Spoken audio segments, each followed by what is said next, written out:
Hello and welcome to the 12th episode of Stories from the Black Kitchen. Today we will discuss a song from the second book of songs or airs from 1600 of John Dowland. Song number 10, O Sweet Woods, the Delight of Solitarinesse. With the songs Praise Blindness Eyes, for seeing is deceit, which is number 9, O Sweet Woods, the Delight of Solitarinesse, number 10, and If Floods of Tears Could Cleanse My Follies Past, number 11, a new section of the second book begins. Here endeth the songs of two parts is written beneath the 8th song, and songs to 4 voices appears in the table of contents before the 9th song. The motive of blindness forms both the beginning and the end of the next 3 songs. At the heart of this section is the hymn of the melancholics, O Sweet Woods. The song is dedicated by John Dowland to Meister Hugh Holland. The poet Holland can be described as the quintessential recusant and malcontent. One who, had he been able, would have scornfully cried, "The Vivat Eliza" of number 8 from this connection. Hugh Holland, born in Wales, a most excellent Latin poet who grumbled out the remainder of his life in visible discontent. This is how Thomas Fuller, in his History of the Worthies of England from 1662, describes him. Holland may be linked to the Essex circle through his association with Lord Mountjoy, who was Essex's successor in Ireland and the suitor of his sister Penelope, as well as being a patron of poets, much like Essex. In the second book, a song is dedicated to Holland, a song which includes a direct reference to Essex, with a mention of the Earl's retreat, Wanstead. Wanstead Hall, or Wanstead House, with its surrounding woods, was closely connected to the royal court, and in 1590 it was bestowed on Robert Devereux, the second Earl of Essex, by his mother Lettice Knollys. This song, O Sweet Woods, serves as a portrait of Essex, reflecting both his view of the past, the memory of Philip Sidney, and his current situation, resonating throughout the surrounding songs in the book. When placed within the Essex context, it must be recalled that his self-perception, also Essex's self-perception, demanded one thing above all else: sincerity. Sincerity and honesty were a part of his image, as later generations would report. The description of Essex's character in an account by William Cowden in his History of the Most Renowned and Victorious Princess Elizabeth, late Queen Elizabeth, from 1620s, reads like an autopsy report of a man incapable of hiding his emotions. Someone ill-suited to the masked life of a courtier, and one who always acted with an open visor. Camden writes, and indeed, he seemed not a man for the court, one who could not conceal himself, but carried his love and his hatred always on his brow and could not hide it. That Essex was also fluent in the language of melancholy, particularly around 1600, when he sought to re-enter the Queen's favour and be recognised by her even without words, becomes clear from the following letter. Essex to the Queen. Words, if you can, express my heartly thankfulness, but press not, sue not, move not, lest passion prompt you, and I by you both be betrayed. Report my silence, my solitarinesse, my sighs, but not my hopes, my fears, my desires, for my utmost ambition is to be a mute person in that presence, where joy and wonder would bar speech. From the greatest ladies in favour and in goodness, humblest, mute vassal. September the 9th, 1600, Essex. Renunciation of the world and retreat into solitude are central motives of poetic melancholy.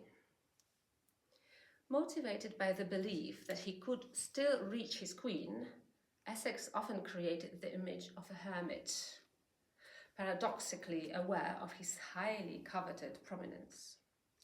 This was his preferred means of coping in times of crisis. Happy where he could finish forth his fate in some unhaunted desert, most obscure, from all society, from love, from hate, of worldly folk. Then should he sleep secure, then wake again and yield God ever praise, content with hips and haws and brambleberry, in contemplation passing still his days, and change of holy thoughts to make him merry. Who, when he dies, his tomb may be a bush where harmless robin dwells with gentle thrush. Your Majesty's exiled servant, Robert Essex. Solitude, the desire to escape fame, the memory of his love, and his rise and downfall are the central themes of Sweet Woods. The concluding stanza delivers a decisive insight, eliminating any ambiguity about the identity of the person reflected upon. Wanstead was the place to which Essex most often retreated when in conflict with Elizabeth and wishing to give expression to his melancholy. His Wanstead Mood was both famous and feared. The first stanza of the book, of the song, is a lament for false passions, such as the pursuit of fame and love. The memory of the fall and the fear forbids the speaker from seeking such pleasures once more. Retreating into forests, living a hermit's life, the grief is shared with birds, trees, and the earth. At the end of the second stanza, a warning is given to those who seek love in the wrong places. A Sisyphean task awaits them. They should abandon their idols and surrender to despair. As to the third stanza and the parallels to the Essex-Elizabeth drama throughout the song, there is little to add to Diana Porton's insights. After considering other candidates for the person being referred to, she concludes, but in the case of Essex, many points in the poem fit very noticeably with the events of his life, his particular characteristics and his position in relation to Elizabeth. Love is disdained when it doth look at kings. Was not Elizabeth a veritable king among kings? And did not Essex, even up to the last, continue to protest his love for her? Were there not many occasions when he considered himself doomed by her displeasure?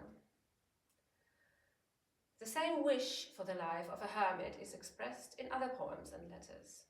In fact, the whole poem fits exactly with what may be called Essex' Wanstead Mood. Surely the fairest nymphs were Elizabeth and her ladies when she visited Wanstead during the progress of 1578. When we consider the second book as a whole, we can clearly see that O Sweet Woods hold central significance within the sequence of songs due to its length and depth of meaning. Its relevance to the contemporary events, its portrait-like quality, and its connection to other songs within the book become evident when the songs are viewed together rather than in isolation. And now, let's listen to the song. Sweet woods, the delight of solitarinesse. Oh, how much do I love your solitarinesse. From flame's desire, from love's delight return. In sad groves and habits life I led, and those false pleasures which I once admired, with sad remembrance of my fall I dread.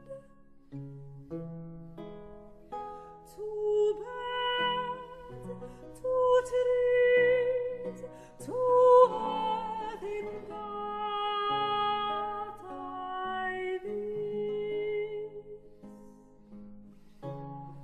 For Sheila's secret and the senseless is.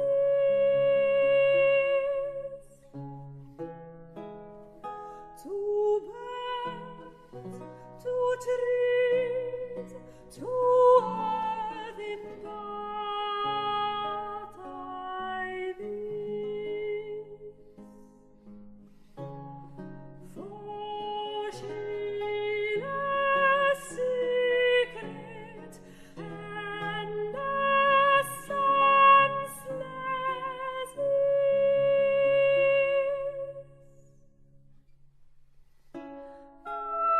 Sweet woods, the delight of solitarinesse. Oh, how much do I love your solitarinesse. Experience which repentance only brings, doth bid me now my heart from love estrange.